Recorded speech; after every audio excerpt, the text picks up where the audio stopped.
you talk about you dropped that name there, Peter Jackson. Now, I can imagine working with him must be amazing, particularly like I remember, the first time I saw the original Lord of the Rings films, what he did with that trilogy, considering that he also took a very big risk, shooting them all back to back to back. And then he decided, well, I'm going to go and do the Hobbit movies. And there were very few directors who have their flair, if you like, on a particular film trilogy like Peter Jackson does. So, Mm. I mean, the word visionary comes to mind, the innovator, the way that he has done not only the original Lord of the Rings trilogy, but also the Hobbit films. Mm. And I love going and, watching them. And I did recently, or not too long ago, with the extended edition, both the Hobbit films and the Lord of the Rings films. But yeah, what is it like working alongside Peter Jackson? I mean, he must be so great to work with, particularly, going into that world and how he made Middle Earth what it is. What is it like to work with such a great director like him?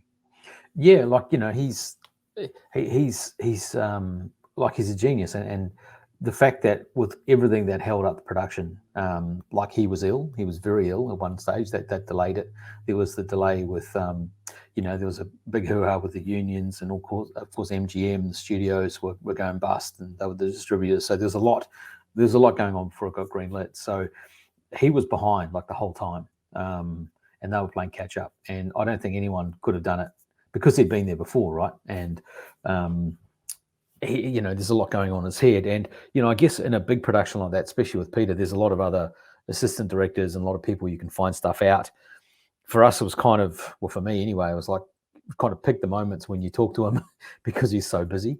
But he was great, and he was, he loves talking about planes, and he loves talking about all other, bits and bobs. He's he's obsessed with planes. He's got a whole like warehouse in the South Island, and we went to see this air show at Easter, and he took us down there, and someone asked him who's which of these planes are yours, and the answer was pretty much all of them.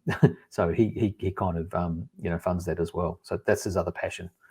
James Cameron's very similar. He like talks about, I think at the time I met him, he was talking about the Mariana Trench because he'd just gone down and done this amazing documentary. So yeah, I learned that as an actor. If I meet like a director I really like, I'll try and talk about something other than acting because they probably get that all the time.